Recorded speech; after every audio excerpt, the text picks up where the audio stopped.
تین نشانیاں خدا آپ کو بتا رہا ہے کہ آپ کسی کے بارے میں سوچنا چھوڑ دیں۔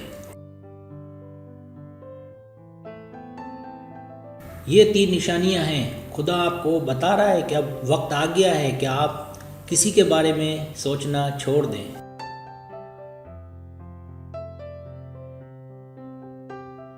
پہلی نشانی، اگر آپ اس شخص کے بارے میں سوچتے ہوئے پریشان یا افسردہ ہونے لگیں تو خدا آپ سے کہہ رہا ہے کہ اس کے بارے میں سوچنا چھوڑ دیں۔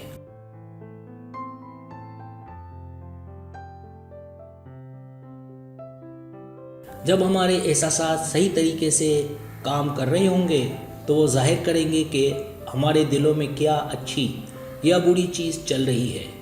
جب ہم خدا کی طرف سے پیار اور سکون محسوس کرتے ہیں تو ہم جانتے ہیں کہ ہمارے دل ٹھیک ٹھیک کام کر رہے ہوتے ہیں۔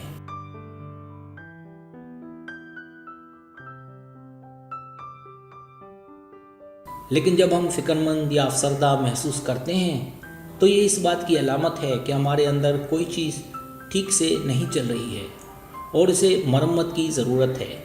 پریشان نہ ہوں اور ہمارے خیالات کے درمیان تعلق کو دیکھیں۔ امن کی کمی اس بات کی علامت ہے کہ ہمارے ذہنوں کو فکر کرنے کے لیے استعمال کیا جا رہا ہے۔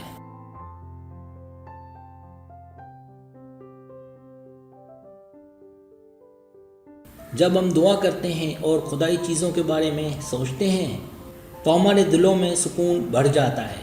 لہٰذا اگر اس شخص کے بارے میں آپ کے خیالات آپ کو سچے، اعلیٰ، صحیح، خالص، پیارے خیالات پیدا کرنے کا باعث نہیں بنتے ہیں تو یہ اس بات کی علامت ہے کہ خدا آپ کو بتا رہا ہے کہ اب وقت آ گیا ہے کہ اس شخص کے بارے میں سوچنا چھوڑ دیں۔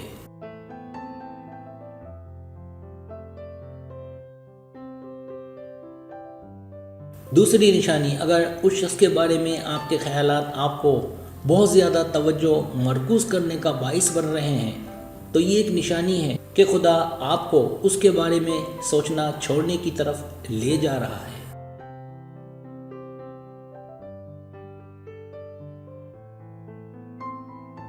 ہمارے زمینی تعلقات اب بھی ایک عظیم نعمت ہیں، لیکن اگر ہم محتاط نہیں ہیں تو ہم آزمائش میں پڑ سکتے ہیں۔ خوش رہنے کا واحد طریقہ یہ ہے کہ ہمیں کوئی مل جائے جو ہم سے پیار کرے۔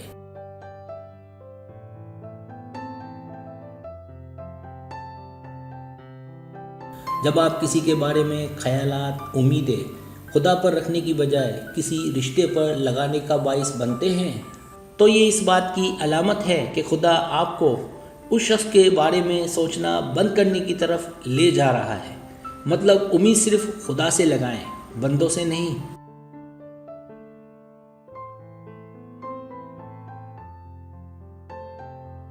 تیسری نشانی، اگر آپ اس شخص کے بارے میں سوچتے ہوئے خود کو تکلیف دے رہے ہیں تو وقت آ گیا ہے کہ اس ماضی کے رشتے کے بارے میں مزید نہ سوچیں۔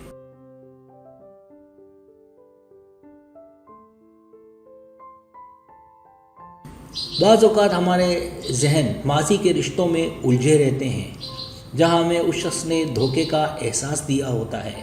ماضی کے رشتوں پر رہنے کا ایک خطرہ جہاں آپ کو لگتا ہے کہ کسی نے آپ پر ظلم کیا ہے وہ یہ ہے کہ آپ اپنے آپ پر ظلم کرنے لگتے ہیں، کوستے ہیں۔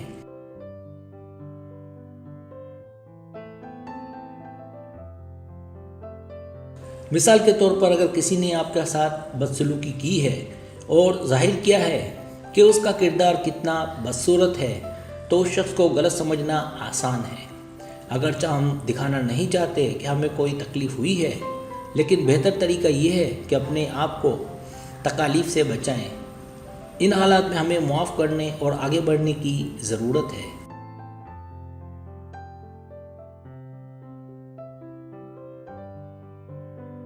جب ہم اپنا موازنہ دوسرے لوگوں سے کرتے ہیں تو ہم اکثر خود کو تکلیف میں ڈالتے ہیں۔ خدا چاہتا ہے کہ ہم صرف اپنے بارے میں سوچیں جو خدا نے ہمیں دیا ہے۔